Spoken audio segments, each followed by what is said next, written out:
What we're going to talk about today is not your typical inspiration speech. We're going to talk about something that all of us can relate to.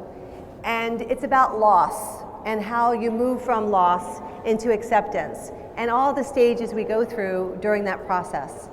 And now when I talk about loss, I hope those of you in the audience today who are not disabled don't think that you can't be included. Because when I speak about loss, I'm also talking about loss of a child, loss of a job. It could be a divorce. It could be that you are no longer the person you were because of age. It could be anything. So really when we talk about loss and moving through the stages, we're talking about the journey that we all can relate to, that we all are going through. Sometimes when you live in a different body, and we call it a disability, and like again, any type of loss, we feel that our lives are never going to be the same. That just because it's different, i.e. the pottery being broken, that it's no longer going to be as beautiful or as functional. But what we're finding, and I have found in my life, and I know a lot of the people here today have experienced the same thing, is our lives can actually be more full than they were before. We can actually have more abundance and more joy. And I hear this a lot from people who have a disability. They say, you know what? Ever since I became disabled, I became a different person. I see things differently now. My life has improved. I was on a road that wasn't so positive, and now I changed. My whole perspective has changed. We put so much time and energy in trying to pretend like everything's the same as it was, right? And that, you know, we are not weaker than everybody else. I remember when I used to have to transfer myself into my car, I would never let anybody watch me because I was weaker during that moment. Don't watch me transfer because I look funny. So that's the very first step, right? Is overcoming that. What am I going to choose to focus on today? Am I going to choose to focus on the fact that I can no longer walk on the beach? Or am I going to focus on the fact that I can walk on the boardwalk, sit and have a drink and listen to the band, right? Are we going to choose to focus on the fact that I no longer have the huge house and I can have these giant parties and I'm no longer married, or whatever the loss that you feel may be? Or am I going to realize the fact, hey, I can live the singles life downtown in a great condo and I can travel over the world? There's 100 things that you can do to every one that you can't. So when you focus only on the things that you can't do, it causes depression, it causes us to go within ourselves, and it causes us to feel low self-esteem, right? When you're always focused on that. So you really have to start focusing on how to do things differently and how we can still shine even though we're different and even though things have changed for us so dramatically. But the answer to that really is you have to choose first to move on. So, and if you don't choose that, and it's not like everybody does, there's a lot of men that I've talked to in my lifetime who have been hurt by women and who no longer want to date. Women too, I never want to date a man again. I've been married and I don't want to ever touch that again. Or I am now hurt, I don't want to leave my house. Or I lost my money and I no longer want to move on. I don't feel like I can live anymore. You have to choose first to live. And that's something that I had to do, right, at a very young age. I don't know if anybody knows my story. But I was injured at 18. My life changed dramatically when I was 18. I was a dancer, I was working full time, I was traveling, I had all these plans that I was gonna do. But here's the problem.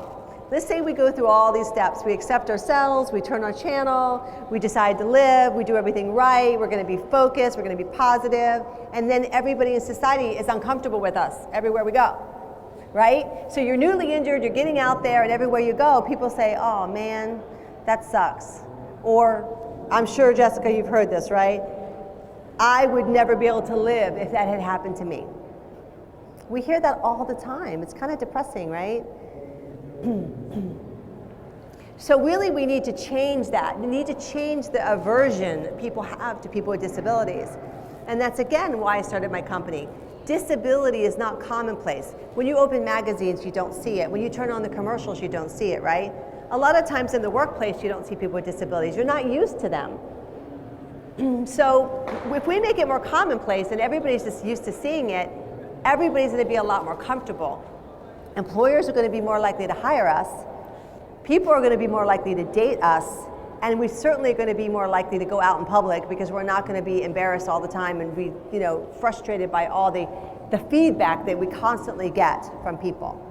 So the goal is a picture is worth 1,000 words. We believe that an image can change perception, and it's not just a perception of those of us here in the United States, because we've got the ADA since 1991. We're really getting there.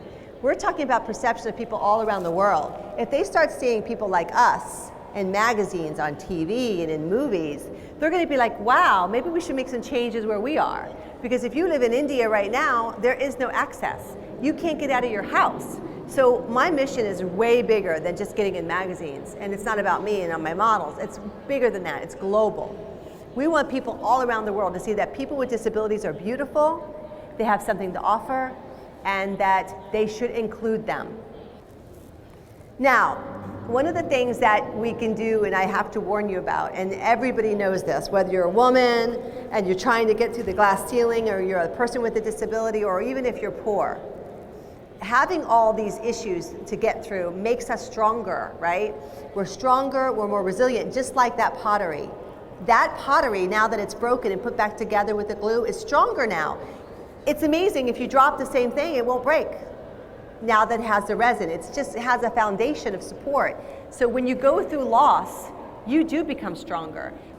One of the things is a really good illustration of this, and how you can connect with people and understand, is that imagine yourself and something that you personally have gone through in your life that's a tragedy. When you see people like me, you see the tragedy right away, right? Right when we walk in, you're like, oh, look what happened to her, something bad, right? I could have been born this way, I could have lived this way my whole life, but you see it. Most of us carry these scars inside. And when we carry these scars inside, they're hidden from everybody. Nobody sees them, right? But you know they're there. You might be having a day because of your scars, a bad day, but we don't know. When you see me having a bad day, you probably go, yeah, she's having a bad day because she's in a wheelchair. So imagine for a moment if you had to carry around your greatest tragedy, whatever it is, and every time you walked into a room or got on an elevator or were going on a date or just going to the bathroom, somebody saw that. And the first thing they did when they looked at you was like, oh, I'm sorry. That really sucks. I feel bad for you. If you have to overcome that every single time you meet someone, that's a burden, right? That's a heavy weight to carry. We want you to talk to us and say, oh, you're a mother too. Not like, oh, you're a mother? That's so great that you can have children and you're disabled. Wow. That's called inspiration porn, and we'll talk about that in a second. But hey, I'm a mother too, so we relate to people as human beings, not based on what you see the first time. So when's the last time you saw somebody with a disability on Dr. Phil, or the doctors, or any news show that wasn't talking about the tragedy of their disability? Or wasn't talking about the fact that they ran a marathon, or something inspirational, right? Why can't they just be the doctor on Dr. Phil? Why can't they be the girl who's getting married and not the paralyzed bride? Oh my God, she's getting married. Let's, literally it'll be on every single news cover because the girl who's paralyzed got married. And of course the guy's always a saint, right? You're such a good guy. You can find me at pushliving.com.